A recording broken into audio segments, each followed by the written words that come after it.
Subscribe कीजिए हमारे channel को और बेल आइकन को दबाइए हमारी लेटेस्ट वीडियो सबसे पहले देखने के लिए।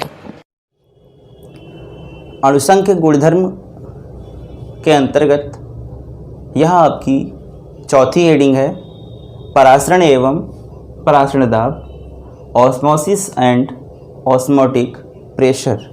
ऑस्मोसिस एंड ऑस्मोटिक प्रेशर जानने से पहले हम सभी को यह पता होना चाहिए कि अर्धपारगम्य झिल्ली क्या होती है, यानी कि सेमी परमिएबल मेम्ब्रेन क्या होती है। अर्धपारगम्य झिल्ली को जानने से पहले मान लेते हैं कि यह हमारे पास कोई एक पात्र है, यह हमारे पास कोई एक पात्र है जिसमें एक विलेन भरा हुआ है। इसके अंदर हमने क्या भर दिया है, विलेन भर दिया है। और विलेन के अंदर हम सबको पता है कि दो कंपोनेंट होते हैं। मान लेते हैं इसमें कोई दो घटक या दो अवयव होते हैं, एक अवयव ए है और एक अवयव आपका कौन सा बी है, यानी कि एक घटक ए है, दूसरा घटक कौन सा है, बी है। जो पहला ए घटक है हमने उसको मान लिया यह पानी है, और इस वाले घटक को मान लिया कि यह क्या है, हमारा नमक, यानी कि ये सॉल्ट हो गया और ये क्या हो गया, वाटर हो गया। जब हम इन दोनों को इस पात्र के अंदर मिलाएंगे तो वह कहलाएगा आपका विलेन। क्या कहा हमने कि पानी और नमक का मिश्रण जो समांगी मिश्रण होगा, यानी कि पानी और नमक का जो मिश्रण होता है वह आपका समांगी मिश्रण होता है। जब इस समांगी मिश्रण को इसमें मिलाएंगे तो वह कहलाएगा हमारा सॉल्यूशन। हमें पता है कि पानी की मात्रा क्या होगी, अधिक, पानी की मात्रा क्या होगी, अधिक, और नमक की मात्रा क्या होती है, कम होती है। इस वाले विलेन में हमको पता है कि पानी की मात्रा अधिक है और नमक की मात्रा क्या है, कम है। तो आपको सबको पता है कि जिस भी पदार्थ की मात्रा अधिक होती है उसे हम कहते हैं विलायक, यानी कि इसे हम क्या कहेंगे, विलायक। विलायक को इंग्लिश में बोलते हैं सॉल्वेंट। और जिस भी पदार्थ की मात्रा कम होती है उसे हम कहते हैं विलेय, यानी कि सोल्यूट। विलेन को इंग्लिश में बोलते हैं सॉल्यूशन। फिर से एक बार समझिए, हमें कोई एक विलेन बनाना है और विलेन में हमने क्या मिलाया, पानी मिलाया और नमक मिलाया। जब इन दोनों का मिश्रण तैयार होगा तो क्या कहलाएगा, विलेन। पानी की मात्रा क्या है, अधिक, और नमक की मात्रा क्या है, यहाँ पे कम है। जब पानी की मात्रा अधिक है तो उसे हम कहेंगे विलायक, यानी कि सॉल्वेंट, और जब नमक की मात्रा कम है तो उसे हम कहेंगे विलेय, यानी कि सोल्यूट। फिर आप कहेंगे सर ये तो हमको पता है। ये सब बताने, जब आपको यह सब पता होगा तो हमें अर्धपारगम्य झिल्ली पता हो जाएगी। चलो हम इसका प्रैक्टिकल आपको करके दिखाते हैं। मान लेते हैं कि यह हमारे पास पॉलीथीन है,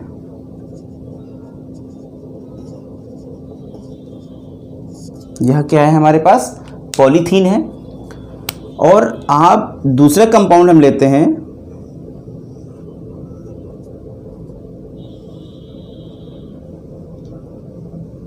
फिर तो आप कहोगे ये नींबू निचोड़ने वाली मशीन हो गई। नहीं भैया, यह है आपकी छन्नी, चाय छानने की छन्नी। क्या है ये, चाय छानने की छन्नी। फिर तीसरा एग्जाम्पल हम ले लेते हैं कॉपर फेरोसाइनाइड का, कॉपर फेरोसाइनाइड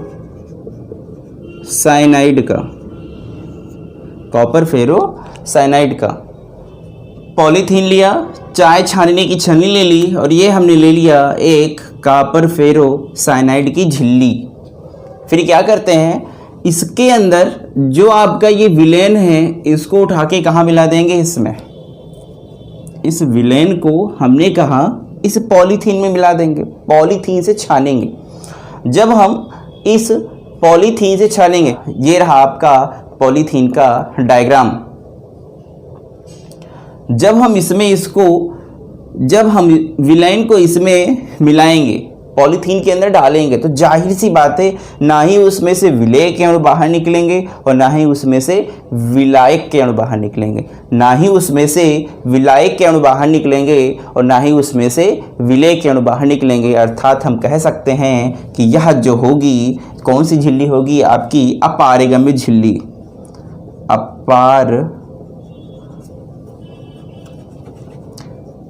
यह झिल्ली होगी वह आपकी होगी अपारगम्य झिल्ली। हमने बताया आपको कि जो ये विलयन है और विलयन के अंदर विलायक और विलेय दोनों उपस्थित होते हैं। जब विलेय और विलायक दोनों को हम इस पॉलीथीन के अंदर डालेंगे तो जाहिर सी बात है इस वाली कंपाउंड से, इस वाली पॉलीथीन से ना ही आपके विलेय बाहर निकलेंगे और ना ही आपका विलायक बाहर निकलेगा और ना ही आपका विलेय बाहर निकलेगा, तो उसे हम कहते हैं अपारगम्य झिल्ली। इसकी डिफिनीशन हम आपको अभी बाद में लिख देंगे।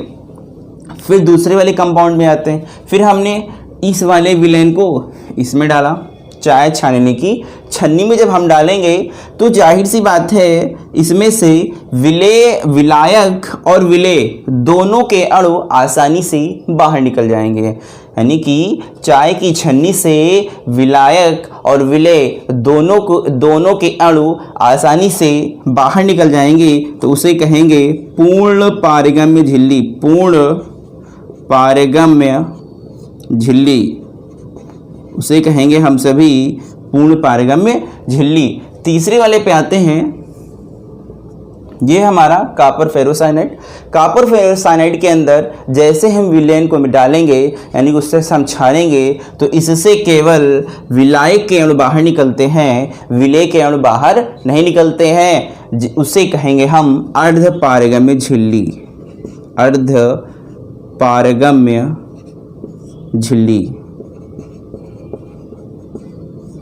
फिर से समझो सभी, ये विलेन है। विलेन को हम पॉलीथीन के अंदर डालेंगे। जब पॉलीथीन के अंदर हम इसको मिलाएंगे तो जाहिर सी बात है पॉलीथीन के अंदर से ना ही विलायक के अणु बाहर निकलेंगे और ना ही विलेय के अणु बाहर निकलते, उसे कहेंगे अपारगम्य झिल्ली।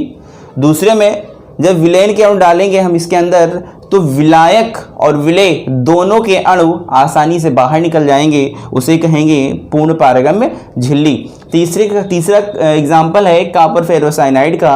और कॉपर फेरोसाइनाइड के अंदर जब हम विलेन के विलायक और विलेय दोनों के अणु इसके अंदर डालेंगे तो विलायक के अणु तो आसानी से पार हो जाएंगे, लेकिन विलेय के अणु आसानी से पार नहीं होते हैं, उसे कहेंगे अर्ध पारगम्य झिल्ली।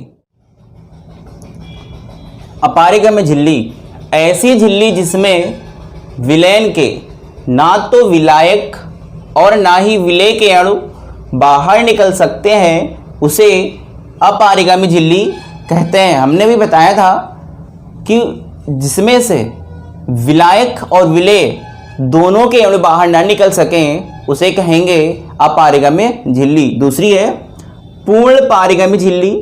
ऐसी झिल्ली जिसमें विलेन के विलायक व विलेय के अणु आसानी से पार हो जाते हैं, पूर्ण पारगम्य झिल्ली कहलाते हैं।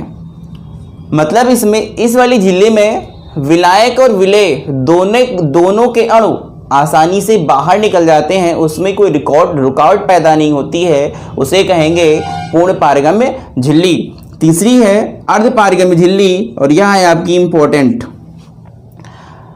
ऐसी झिल्ली जिसमें विलेन के विलायक के अणु तो आसानी से पार हो जाते हैं, परंतु विलेय के अणु आसानी से पार नहीं होते हैं, उसे अर्ध पारगम्य झिल्ली कहते हैं। इस वाली झिल्ली में विलायक के अणु तो आसानी से पार हो जाते हैं, परंतु विलेय के अणु आसानी से पार नहीं होते हैं, उसे कहते हैं हम सभी अर्ध पारगम्य झिल्ली। अर्ध पारगम्य झिल्ली में विलायक के अणु तो बहुत आसानी से पार होते हैं, लेकिन विलेय के अणु आसानी से पार नहीं होते हैं। जैसे है अंडे की झिल्ली। अंडे की झिल्ली जो है वह आपकी अर्ध पारगम्य झिल्ली है। किशमिश व अंगूर की झिल्ली भी आपकी अर्धपारगम्य झिल्ली है। कॉपर फेरोसाइनाइड की झिल्ली भी आपकी अर्धपारगम्य झिल्ली है। बहुत सारी झिल्लियां होती हैं जो अर्धपारगम्य होती हैं। नोट है आपका कि सबसे अच्छी, इतनी एग्जाम्पल हमने लिखा, तो अब बताइए कि सबसे अच्छी अर्धपारगम्य झिल्ली कौन सी होती है। हमने कहा आपसे कि सबसे अच्छी अर्धपारगम्य झिल्ली कौन सी होती है, तो सबसे अच्छी आपकी अर्धपारगम्य झिल्ली कॉपर फेरोसाइनाइड की झिल्ली होती है। यानी कि कॉपर फेरोसाइनाइड की झिल्ली हम सभी लैब में प्रैक्टिकल के लिए यूज़ करते हैं। जितने भी प्रकृति में वनस्पति तथा जंतुओं में भी अर्धपारगम्य झिल्ली पाई जाती है।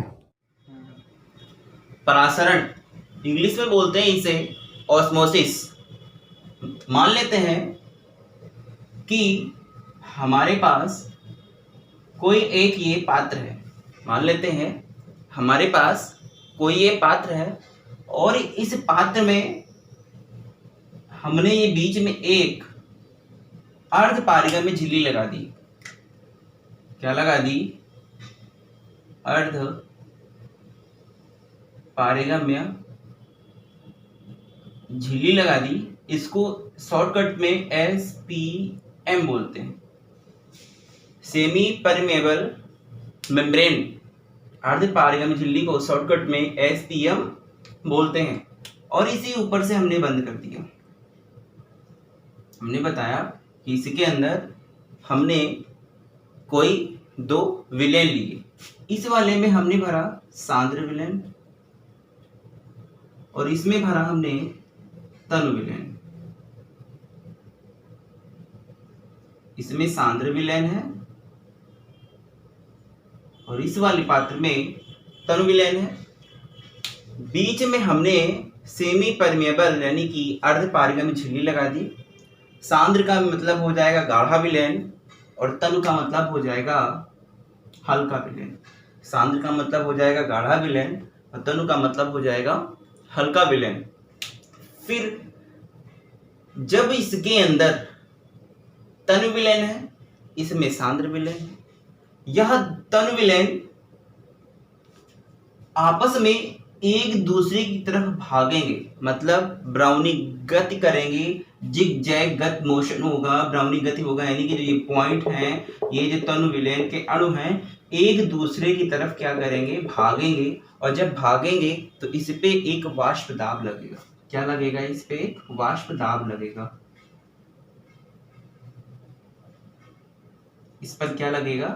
वाष्प दाब लगेगा। जब इस पर वाष्प दाब लगेगा तो जाहिर सी बात है इसके जो अणु होंगे यह अर्धपारगम्य झिल्ली की तरफ भागेंगे।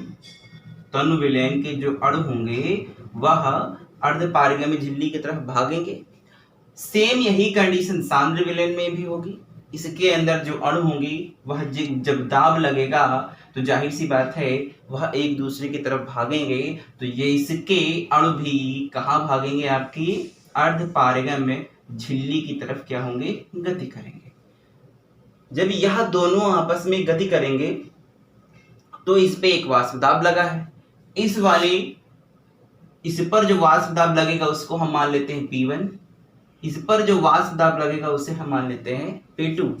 सांद्र विलेन आपका गाढ़ा विलेन है, तनु विलेन आपका हल्का विलेन है। तनु विलेन में अणु बहुत कम होंगे और सांद्र विलेन में अणु जो होंगे बहुत ज्यादा होते हैं। मान लेते हैं कोई एक हल्का लड़का है और एक बहुत भारी भरकम मोटा लड़का, यानी कि एक पतला लड़का है और एक मोटा लड़का है। दोनों की अगर हम रेस लगवा दें तो जाहिर सी बात है कि जो पतला लड़का होगा वह आगे निकल जाएगा। तो इसमें भी यही होगा कि इसके अणु इसमें नहीं आ पाएंगे, जबकि तनु विलेन के अणु इस पे दाब लगाएंगे, अर्धपारगम्य झिल्ली को पार करके सांद्र विलेन में चले जाएंगे। तो हम कह सकते हैं P1 is greater than P2। P1 अधिक है किससे? P2 से। किस पर दाब ज्यादा लग रहा है? इसका जो दाब है वह P2 पे ज्यादा दाब लगाएगा। जाहिर सी बात है तो इसके अणु इस सांद्र विलेन में चले जाएंगे। तो परिभाषा है कि विलायक का कम सांद्रता वाले विलेन से अधिक सांद्रता वाले विलेन की ओर अर्ध पारगम्य झिल्ली द्वारा या अर्ध पारगम्य झिल्ली में से प्रवाह, ये आपकी जो अर्ध पारगम्य झिल्ली है इसे पार करके जो प्रवाह करेंगे, जो गति करेंगे, उसे हम कहेंगे परासरण। क्या परिभाषा है? विलायक का कम सांद्रता वाले विलयन से अधिक सांद्रता वाले विलयन की ओर अर्ध पारगम्य झिल्ली में से प्रवाह परासरण कहलाता है। तो इधर के अणु इस वाले अणु में चले जाएंगे। जब दो भिन्न भिन्न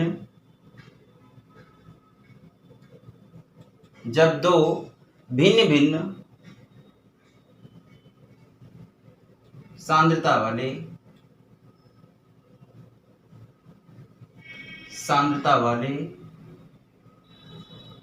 विलयनों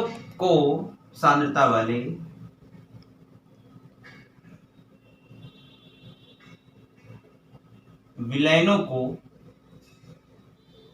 किसी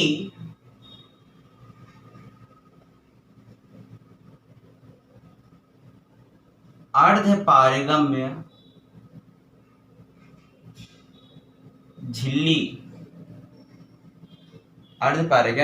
झिल्ली द्वारा अलग किया जाता है।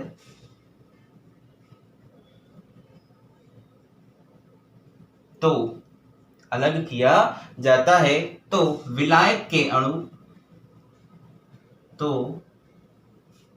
विलायक के अणु तनु विलयन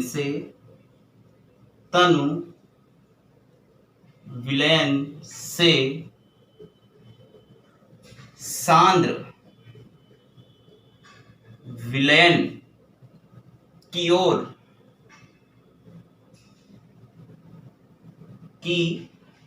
स्वतः प्रवाह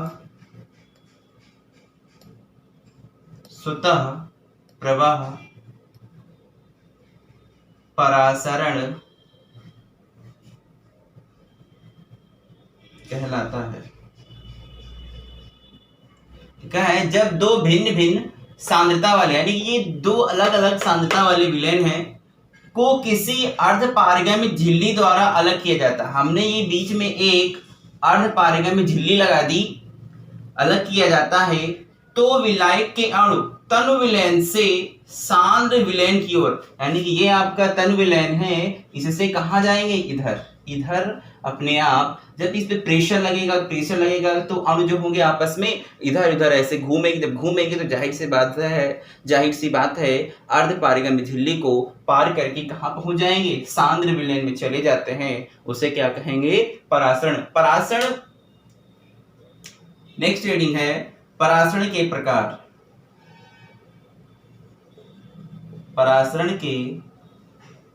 प्रकार टाइप्स ऑफ ऑस्मोसिस। यह निम्नलिखित दो प्रकार के होते हैं। एक होता है अंतः परासरण, दूसरा होता है बाह्य परासरण। एक होता है आपका अंतः परासरण, दूसरा होता है बाह्य परासरण।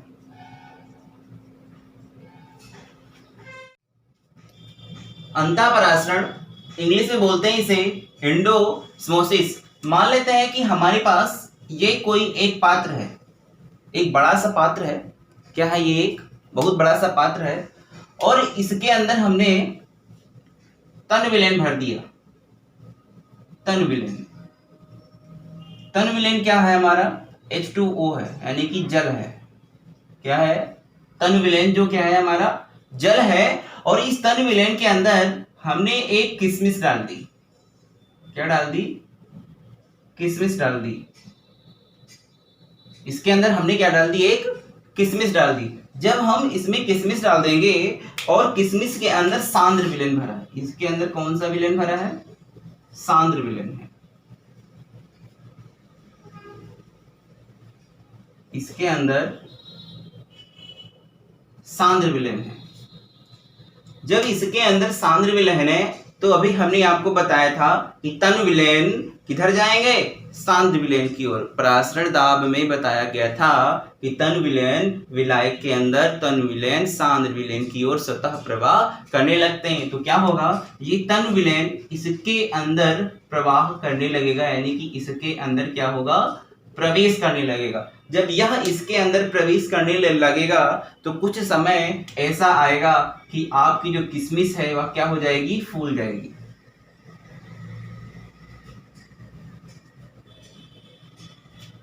किशमिश क्या होगी आपकी, फूल जाएगी। जब फूल जाएगी तो तनु विलयन कहाँ पहुंच जाएगा, इसके अंदर पहुंच जाएगा।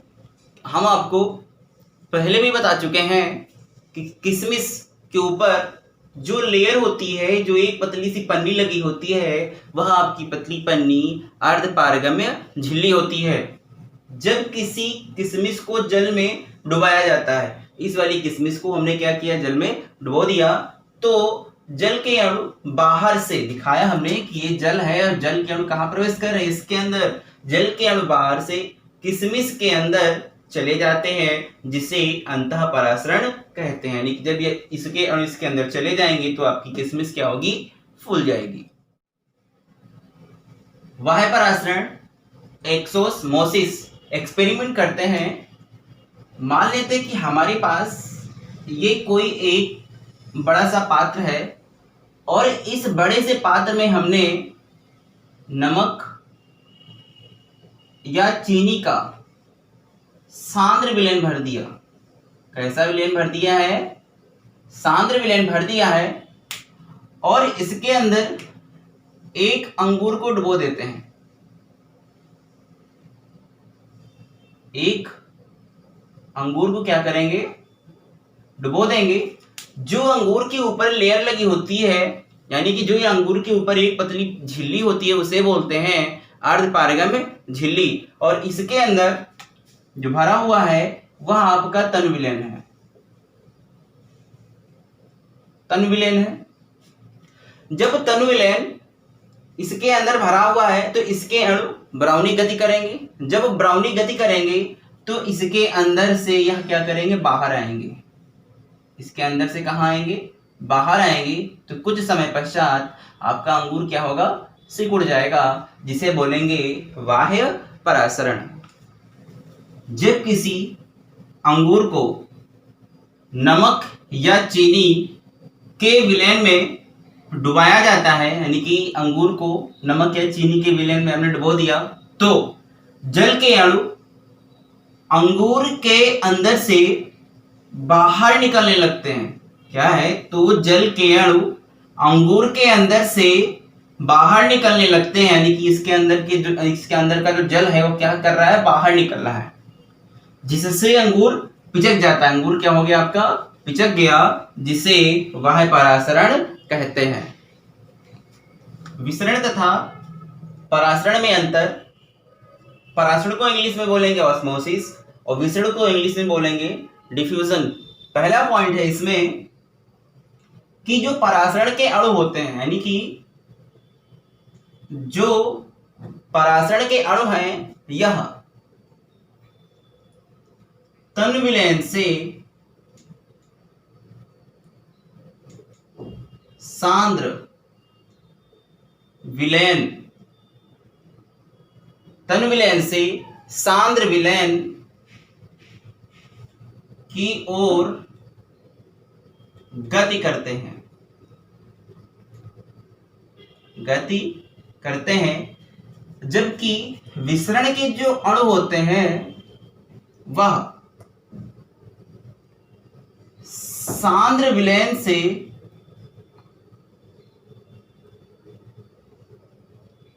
तनु विलयन की ओर गति करते हैं।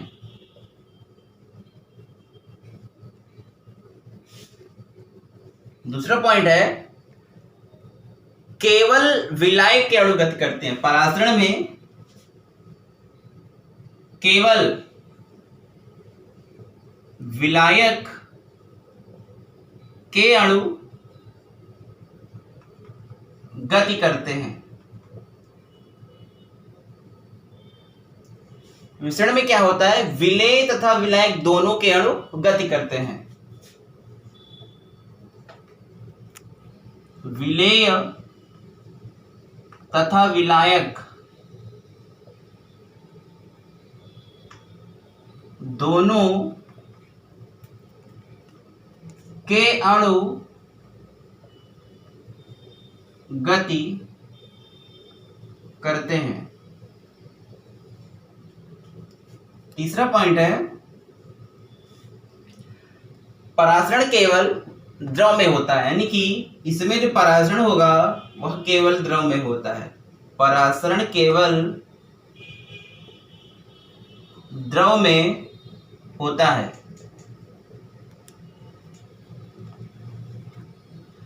इसमें जो विसरण होता है,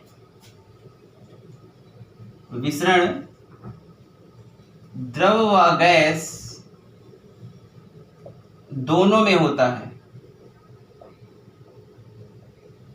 दोनों में होता है। चौथा पॉइंट है, परासरण में अर्धपारगम्य झिल्ली की आवश्यकता होती है। परासरण में अर्धपारगम्य झिल्ली, हमने बताया था कि अर्धपारगम्य झिल्ली को SPM भी लिख सकते हैं। परासरण में अर्धपारगम्य झिल्ली की आवश्यकता होती है।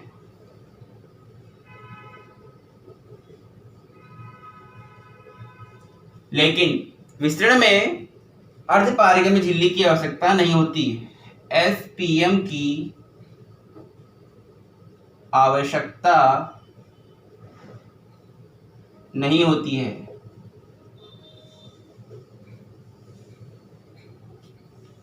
पांचवा पॉइंट है आपका,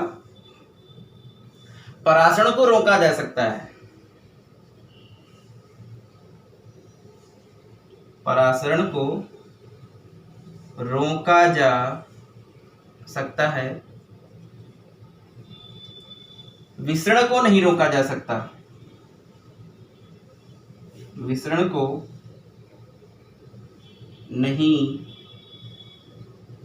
रोका जा सकता है। नेक्स्ट वीडियो में हम आपको परासरण दाब बताएंगे।